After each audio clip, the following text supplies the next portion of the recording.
Esse é o Ancapso e nós vamos falar agora sobre o Tagliaferro. O Tagliaferro, vocês sabem, ele está na Itália, né? Ele fugiu para a Itália e tem ameaçado falar coisas sobre Alexandre de Moraes. E aí ontem ele deu uma entrevista na Auriverde e depois deu outra entrevista em um outro lugar aqui também. Qual que é o outro lugar aqui? Teve mais de um lugar que ele deu entrevista aqui.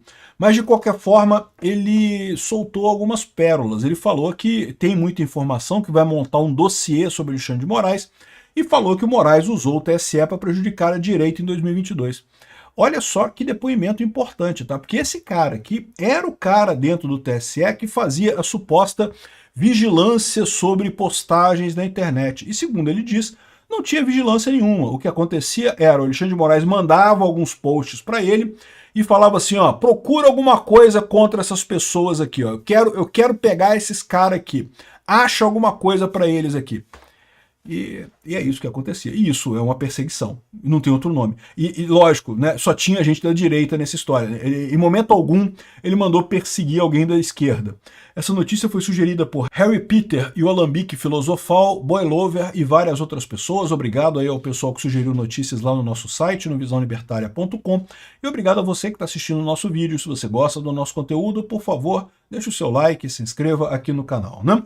Então, olha só, o Tagliaferro ainda não contou tudo. Ele falou que vai fazer um dossiê com todas as informações que ele tem, inclusive para apresentar esse dossiê a autoridades lá na Europa, né?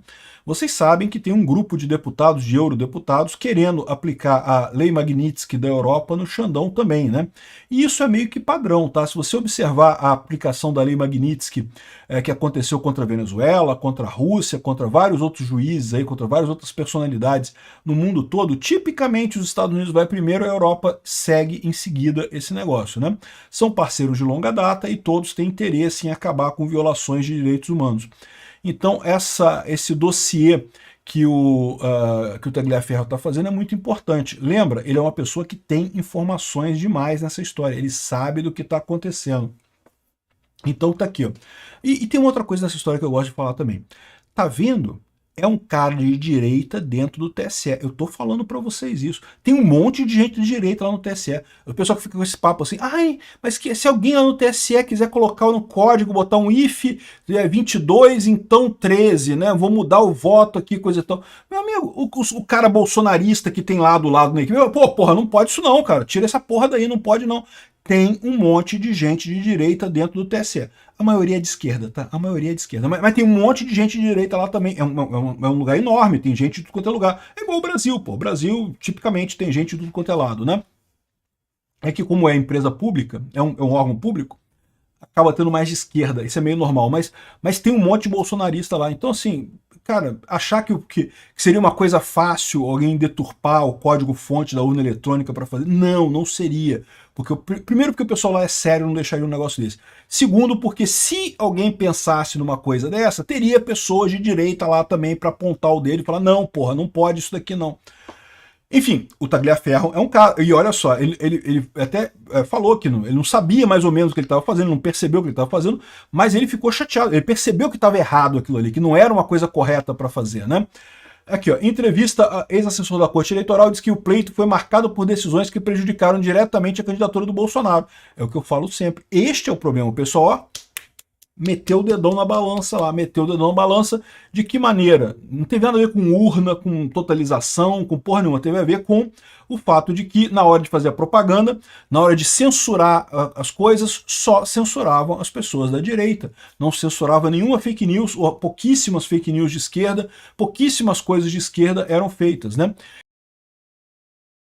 E o que prova isso também é que vocês lembram, né? Logo depois da eleição, a Folha de São Paulo, aquele jornal esquerdista, pediu acesso à informação para saber o que o TSE teria bloqueado nesse grupo dele, né? Era na época uma diretoria, AEED, Assessoria Especial de Enfrentamento à Desinformação, né? Era uma assessoria inicialmente, depois virou o CIED, né? Que é o CIED, que é o Centro Integrado de Enfrentamento à Desinformação, não sei o que lá. Mas o pessoal perguntou, e aí, o que vocês cortaram no final das contas? Porque lembra, essa resolução que aconteceu entre o primeiro e o segundo turno das eleições de 2022, ela é controversa por si só, tá? porque a legislação eleitoral não permite você fazer mudança de regra eleitoral em cima da hora, no meio da eleição você mudar a regra. Então, pega todas as eleições no Brasil, depois da redemocratização, depois do fim da ditadura militar, os militares faziam isso também, os milicos faziam isso também. Depois que acabou a milicagem, não teve mais resolução no meio da eleição, ou às vésperas da eleição, porque isso é meio que mudar a regra do jogo no meio do jogo, né? Isso é uma sacanagem, né? Mas em 2022 teve, porque né, eles achavam que o Lula ia ganhar no primeiro turno, fizeram um esforço danado para o Lula ganhar no primeiro turno, e o Lula até ganhou, ficou na frente, mas não conseguiu os 51% dos votos. Aí tiveram que fazer mais compra de voto no segundo turno, mais dor de cabeça, mais dinheiro gasto, não sei o que lá, e mais dedo na balança, como o cara está falando aqui, e fizeram essa resolução para acabar com a fake news. O problema são as fake news, é o que disseram para o Alexandre de Moraes, né?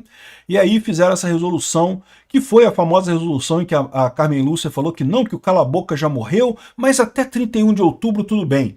E a resolução está válida até hoje, né? Até hoje está válida essa resolução do STF, ou seja, a Carmen Lúcia agora é a presidente do STF e ela não fez nada quanto a essa resolução, né? Aceitou calada essa mudança, e agora o cala-boca voltou a valer, né, Carmen Lúcia? Voltou a valer o cala-boca da Carmen Lúcia, né? Enfim, aí ele diz aqui, ó, olha só, ele trabalhou na assessoria especial de enfrentamento, ele diz assim, ó, os documentos eram encaminhados ao gabinete de Moraes responsáveis pelas decisões. Era assim que era feito. Chegaram pedidos, fulano, fulano, fulano, e os alvos eram com o tempo quase sempre os mesmos, ou seja, acha alguma coisa sobre fulano que eu quero censurar ele. Agora, me diz, que lógica tem esse tipo de coisa, né? Evidentemente, é perseguição, foi perseguição, não tinha outro nome para dizer, não tinha outra coisa para dizer, né? E lembra que a gente sabe também que o pessoal que abastecia o Alexandre de Moraes com essas informações, e isso ficou transparente naqueles vazamentos da Vaza Toga, era Alexandre de Moraes, Joyce Hasselman, é a galera da isentosfera, meu amigo. Não é a esquerda, não. Talvez a esquerda tenha mandado alguma coisa também. Mas o grosso era o pessoal da isentosfera. É o que eu falo para vocês. Quem fez essa operação para tirar Bolsonaro a todo custo em 2022 foi Dória. Foi Dória, aquela turminha ali de São Paulo, da isentosfera de São Paulo. Foi essa turma aí, que tem muito dinheiro, né? Se tem muito dinheiro, tem muito poder, tem muita influência.